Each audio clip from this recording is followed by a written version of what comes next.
Y'all know Black Nerd? Black. I'm just laughing. It's like, so Danielle can finally rest. She'll probably disappear once you get him on. I know she'd be gone by now.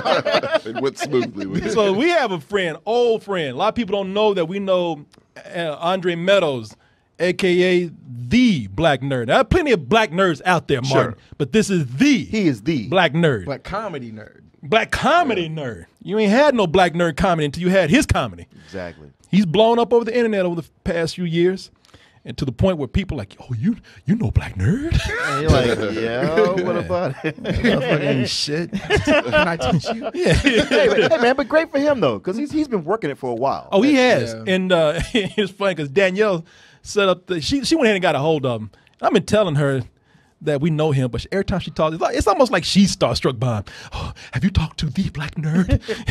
she's so scared I'm gonna fuck up this interview with Black Nerd. When we had Steve on here, her last words to me were, "Don't fuck this up." What do you think of me, Danielle? And it's funny, the only thing that nearly fucked it up was her smoking weed outside. Yeah. Oh yeah. Yeah. Who's smoking weed? I don't know if I can do this.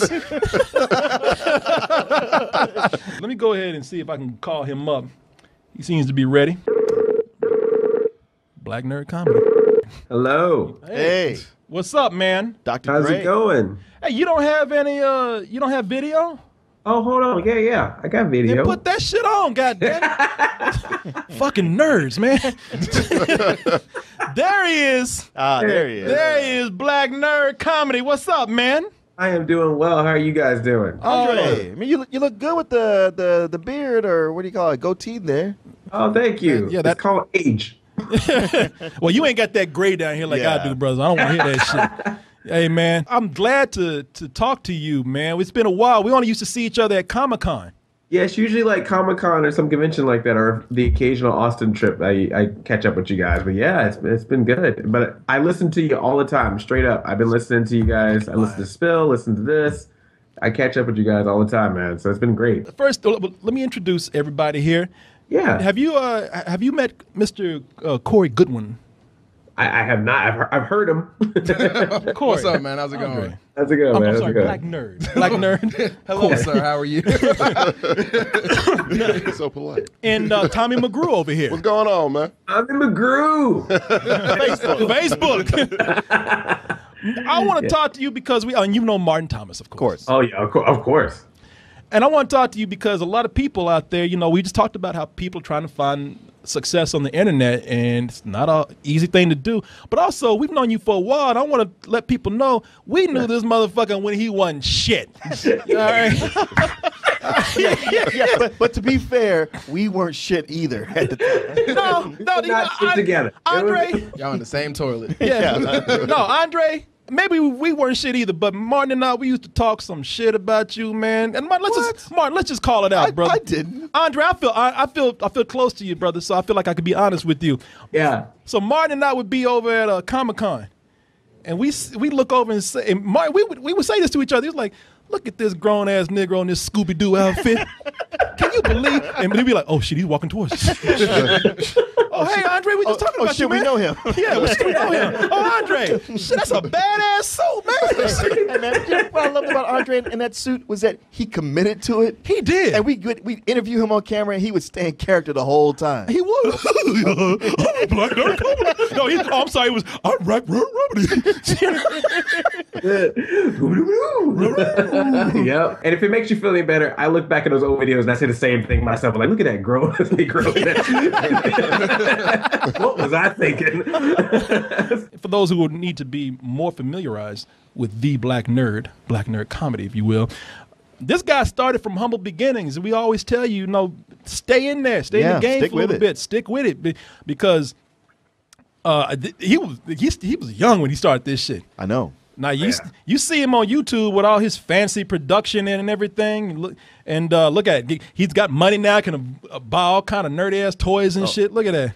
Wow. Gizmo in the back. Gizmo in the Oh, background. yeah. Yes. Motherfucker got Smurfs and shit. Oh yeah, that's a child molester's dungeon right there. Oh, Jesus Christ. Gotta be.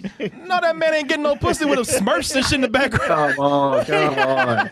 I know you guys ain't talking. Come on. I've seen you get excited. I know, I know, but we just- we just, you know, hey, you know us, man. How many gummy figures you got, Corey? What's Hey, man. Hey, man. I'll keep that shit in the closet, man. Clearly, he's been to Casa de Coleman. Yeah. Your eyes are like banjo. I know. But I leave all my peanut shit out in the open, man. But that's real man shit. Damn, he called me out quick. I don't want to go tell nobody about that. I know. Touche, bitch. Touche.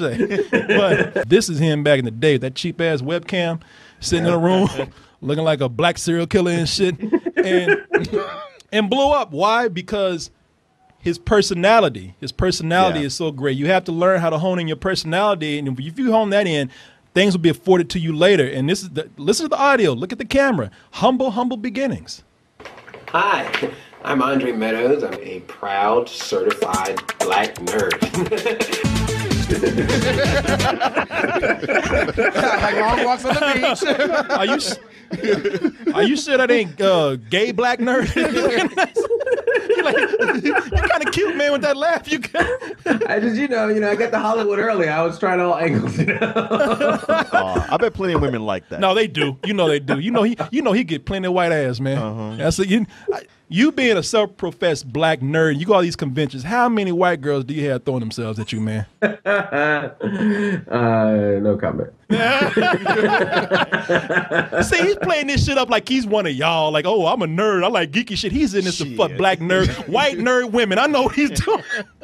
No, man. No. Hey, it's not just white. Like there's so much. Times have changed so much with all this stuff, man. It is great to see people, different races, different everything out there now. It's been wonderful. That's why you got so many people now get mad, being like, no, I was in this nerd stuff before it was popular. I got beat up. Don't be trying to join my stuff now. Y'all just waltzing in after all those ass kicks. It's like, it's the nerd party. Hello, everyone. Like, no. Now you like Batman. Yeah. Okay. Yeah, exactly. I'm a martyr, motherfucker. I know. Shit. Yeah, look, I like to talk about that nerd shit. I'm a self-hating nerd. I'm like a Hitler of nerds. You know how Hitler was kind of Jewish? Yeah. It's like, man, I got nerd in me too, but I got beat up and beat down so many times. I fucking hate myself, and I hate you too, man.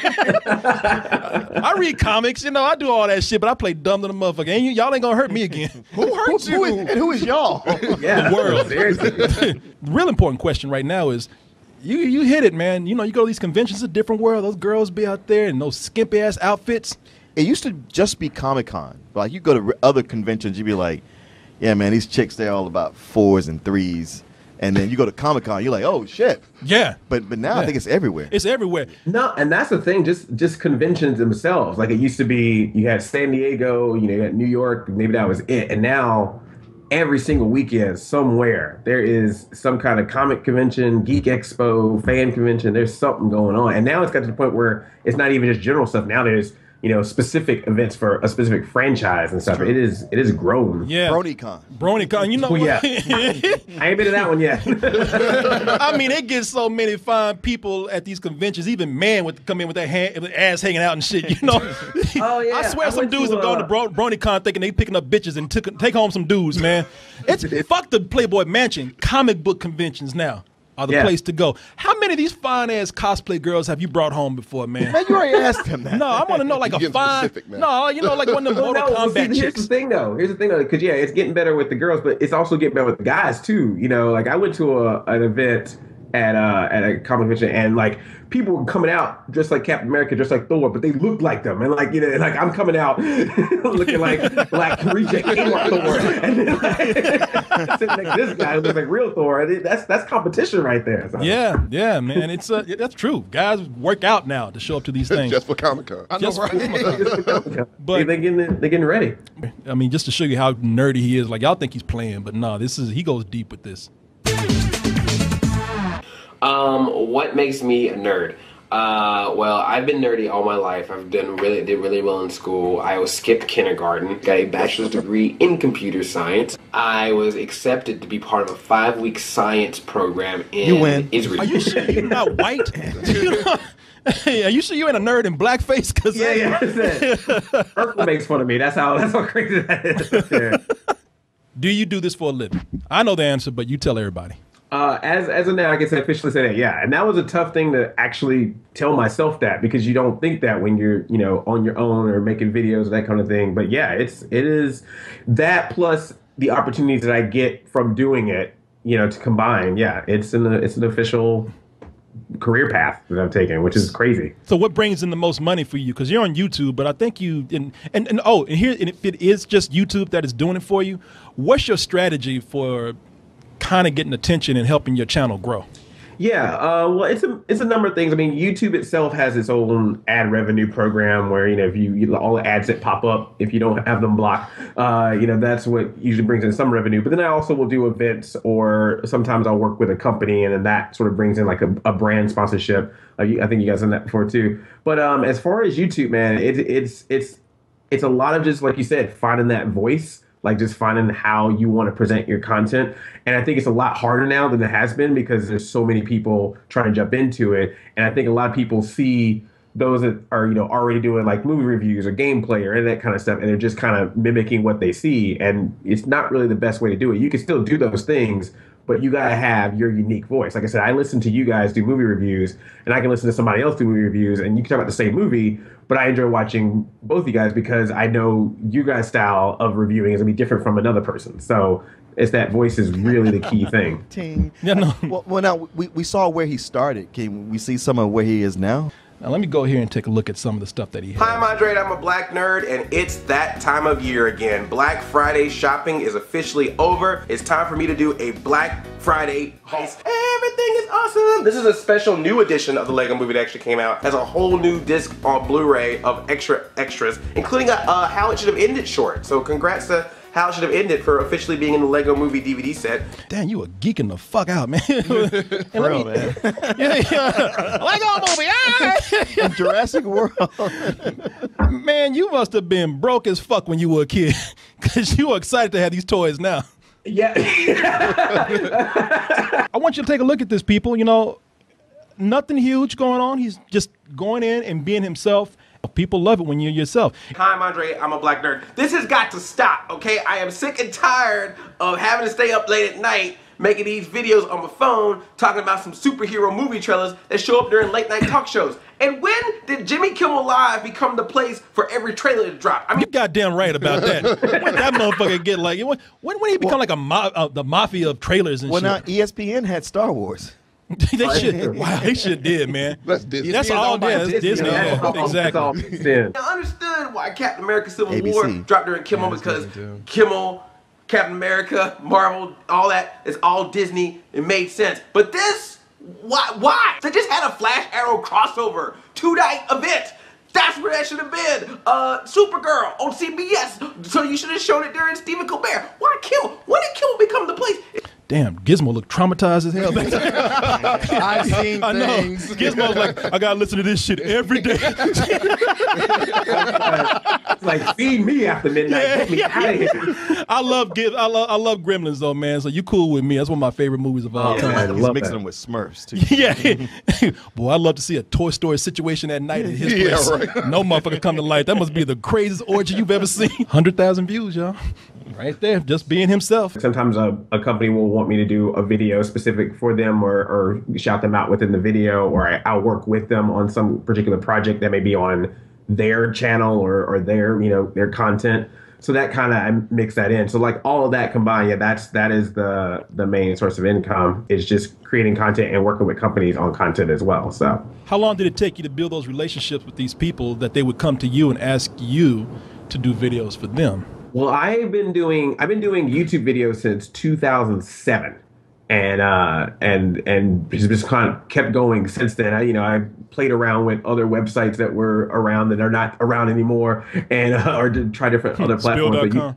Spill.com. But yeah, I just kept doing it consistently since then, and it just kind of one of those things that just sort of grew. But a lot of it is because of the stuff that I talk about that I have a passion for, that I have an interest in, ends up leading to getting an opportunity. So for example, I did a big review about the new Ninja Turtle series and how it was similar to the old series and how it was different. And some of the people that worked on the show saw that. So this past San Diego and New York Comic-Con, I was their moderator for the series at the convention. Nice. And that was just from them seeing like, oh, hey, this person's got passion, but also seems can handle himself. If you remember, who would you say the first company is that approached you and you said, wow, man, this is impressive that these people would come to me? One of the first ones I did was for like BBC America. They were just like trying to promote a couple of their shows. And so I did like special shout outs to let you know that a premiere was coming. And then Nintendo was one of the coolest ones just because it wasn't even like an official, like, sponsored. It was just like, hey, we just like what you do and we want to just, create some content and have you be a part of it. And just because that was a company I grew up with and played their game so much, it was just to have that opportunity to be like, well, now I'm actually, doing stuff with them was really awesome. So I like that a lot. And you also do collaborations with other people. And would you say that helps? Because I saw you on the, what is it, that guy with glasses?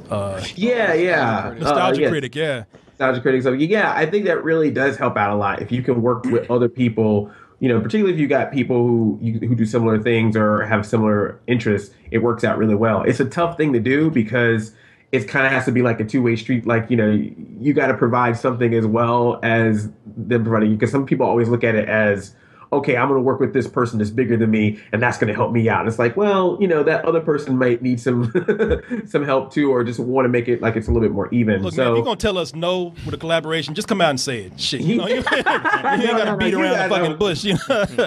But I'm just saying, like, collaborations can be anything. I mean, if you find somebody that's on the same level as you, or if you find somebody that has similar interests as you, or what I always tell people is you can find somebody where you can do something they can't. Like, I know there's a lot of animators who will hook up with, really big YouTube channels, and they're very small, but just because they can do animation for them and that person can't draw anything. So, it could be all kinds of different opportunities. You have to be just creative. So you just can't go up and say to somebody, which I kind of figured, but you just can't go up and say, hey, man, let's collaborate. And they're like, who the fuck are you? What are you going to do for me? Yeah, what do you bring to the table? Happens. Yeah, exactly. That's good to know because I hear a lot of people saying that. And I guess you have to consider what can you do for that other person. Were you doing commercials before you did the internet thing? Yeah, no, I used to just audition for commercials and plays and TV movies and stuff, just like, just trying to get regular acting work. And yeah, that Whataburger commercial was actually my first commercial I ever did. I was late for work, and so I bought a whole bunch of taquitos to give to the office to make sure they wouldn't get me in trouble for being late for work. Yeah, they cast you in some really racist roles, man. Oh, yeah. I didn't think about it at the time, but yeah, you can almost hear that Whataburger guy being like, well, you're the black guy in the office. Yeah, you remember that? I remember him now. Remember, he's so irresponsible, just like a black dude, can't go to work. I got to stop by Whataburger before I get there. Yeah. So he stops by Whataburger and he's running late, stops in the restaurant, sits down to eat, and then looks at his wife like, oh shit, I guess I better get going. Like, you knew better, man. Yeah. I get the big bug eye, like, whoa, and everything. And you have food in your mouth like a hamster. Oops. Yeah, the black dude late for work, and then he's always getting cast in some like stereotypical role. Like he has another one where he's the Carfax guy. Yeah, he's the black dude trying to rip off the white car buyer, man. Oh, for real? That side looks good. Let's see the engine. Yeah, let's check out the horses under the hood. Don't trust that nigga. There's a body in the trunk. Yeah. Oh, thank God you let me out. I've been here for weeks. Call the police. You know what's funny about that commercial was the first time they did it, the Fox actually had a deeper voice. He had kind of like a show me the Carfax. And then they cut it. They got rid of the commercial and brought it back. And then he got the new voice and like, show me the Carfax. So they whitewashed the Fox. Hey, so Andre, so you left Austin to go to LA to be an actor? Is that what it? No, I totally was just trying to do like acting and improv and stand up and stuff. And then that was right when YouTube it was around, but what people weren't using it as of yet too much for putting a bunch of videos out. That's when you were just getting like the viral videos running around. So it was just something I just did on the side. I was like, all right, well, this is a way to showcase myself while I'm doing all these auditions. And then it ended up just becoming a thing of its own. And so then I just pursued it because I'm just like, it's the internet. It's so fast. You don't know how long this stuff is going to be this way. And so I just was like, I'm going to keep going while it's here. Would you say that the commercials probably helped you out with the stuff on the internet? You know, it's funny. I thought that it would, but still to this day, they're still so separate. Like traditional, like movies, TV, and doing stuff on the internet. You're starting to see a little bit more of it blurring, but a lot of it is still kind of very separate because I think a lot of people still just don't get it. They just don't get how the internet works or how you create these channels or create these fan bases and stuff. So they can coexist. You can have one help the other, but it really did become its own thing, separate from everything else. So that's why I put more energy into it. I know watching you guys from like when you first started early on YouTube, you had like people like you and Swoozy who were, I mean, brothers of black guys doing nerdy shit. You see, like, do you ever have, do you think it's getting better to where it's more acceptable for, I guess, people of color to do things like that on YouTube, or that they can be more successful? Or do you think it's still kind of a small niche market? Yeah, I think it's definitely more. It sounds weird, but it's true. I feel like literally after Obama got elected, on the internet, there was this change of just like more and more people, coming out and doing that. Because I remember when I first started, people were like, "Black nerd." They felt like they found like a freaking endangered species at some point or something like that. And now I'll have people coming in and talking about, "Oh, yeah, I don't know. He ain't no real black nerd. What is this?" And I'm just like, "Wait, what?"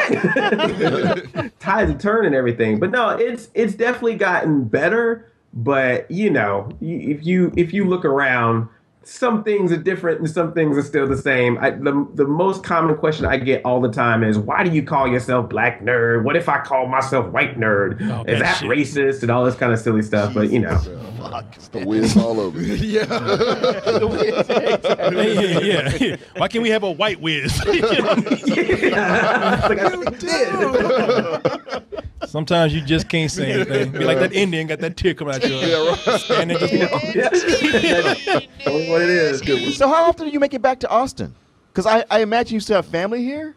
No, I'm not from there originally. I originally moved there for work and stuff. So really? I've traveled all around. So yeah. But occasionally I do. I've actually gone to a couple things in Dallas, went to a couple conventions there. And I've been talking to some places in Austin about doing some events there. But yeah, every chance I get, I try to just get down there just to see all my old friends and stuff like that. So next time I'm out, I'll have to let you guys know. Hell yeah, man. We got to have you out for one of our events. Oh, man, I would love that. Yeah. That is if you ain't too big for us now. No, man. Like I said, I remember, like, people will tell me about that video. We did a video or something where you interviewed me in the Scooby-Doo, or like your cartoon character interviewed me in the Scooby-Doo outfit and stuff. I like that video. You were good in that. So I have a guy that I want to introduce to you. This guy drove 3 hours from out of town because he mistakenly heard that you were going to be in the studio. So wait, what? man, you big time. Like a lot of people are saying, man, well, you getting these high profile people to come on talking about you. This right here is Marcus. Marcus drove all the way from Huntsville, Texas. He works at a prison, and and he wants to talk to you. You have any questions for? Damn. You have any questions for Andre? Yeah. When it came to like your segment on screwattack.com. Yeah. Like, how exactly did that process go? Did they scout you, or did you like apply to work for them or to work with them? It was kind of a similar situation. I'd known them for a while, and they were doing their own thing. They had their website and were making videos and stuff. And then we met a couple times at events. And then when they were looking for more people to not necessarily work for them, but to do videos that they could sort of say, are friends of them that they would help promote and vice versa, they just kind of reached out to me, and we already knew each other. And so then it just kind of went from there. So then when they had their conventions, I would go to their conventions and stuff. So that's a lot of how this worked. I think that's a part that people don't sometimes see, is that a lot of times the people you end up collaborating with, like we're saying here with you guys, is like, it's people you've known for a while. It's just the right opportunity came along of like, all right, we now can do something together, or, we're at that place. So, and I really appreciate those guys, because they were a big help in, getting my name out there too. So yeah. Nice. Very nice. Any other questions? Um, Oh, hell, I shouldn't ask. No, I'm gonna go ahead, man. I'm just kidding. who are your favorite characters from both the competing comic book franchises, Marvel and DC? Give me this goddamn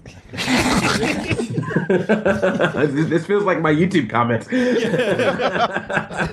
is. He's the only one there. They're all in.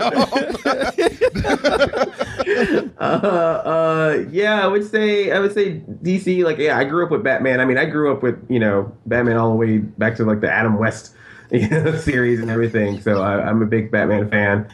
Okay, you didn't have to do that, Andre. You didn't have to. No, it's all good, man. The guy drove down. Yeah, you go. 3-hour drive. I hope it was worth it. That's all I'm saying. Who's your favorite comic book? Yeah, I give that kid shit because I love that kid, man. He's one of my favorites. So I You like don't, Marcus? I love Marcus, man. I love me more right now. They love him. They fuck Marcus up tonight. He's fucking himself up. He's still drinking. Is he still drinking? Yeah. What are you drinking? That Grey Goose he always gets fucked up on. Y'all know to keep that shit away from him. But the thing is, we have that full bottle of it, and everybody hates it except for him. That's his drink of choice. He's back there smiling. Yeah, he's drunk. Look, he's drunk. How's the teeth? Andre, hey man, I don't want to take up any more of your time because I know it's late. You're in LA right now. Yeah. East Coast. East Coast. Early, Early for you. It's all good. Yeah, you know what, man? I'm not saying this because I want to ride black nerd coattails or anything. I'm You just mean saying black nerd dick? black nerd. Yeah, I want to ride that black nerd dick. Will you ever give us the opportunity to do that, man? Wait, what? What? Oh, sure. Wait, hold on. See, when I think of motherfuckers like tuning out when we talking to them, all I got to throw is, hey, man, we ride your dick. Yeah, man, well, a long time. What? I was going to say, man, and I'm saying this because we've known each other for a while. It would be an honor for us to actually do something with you. Not regularly, but maybe just do one or two things like a review or something at one time. Oh man, no, of course, I would love to. Like, yeah, Mark was just saying I should come down sometime and go to one of your events and stuff like that. But yeah, absolutely, man. Like seriously, you guys. I have been watching you guys. I mean, I remember you guys back in the freaking like public access and all that stuff. Is that where we man. met you? Yeah, at public access. Yeah, That's what I thought. Public access, real deal, and all that, man. Yeah, serious. That's right. That's what I remember. And look, people, we've been talking a lot of shit and been cracking jokes, but this guy is a genuine, excuse the word, I don't know what else to say. You're a genuine sweetheart, man. Yeah, you're a great guy. I've always had great affection for him. Yeah, the guy never stops to. He never fails to stop to say hello. We got a lot of people from back in the day act like they don't know us. Oh, really?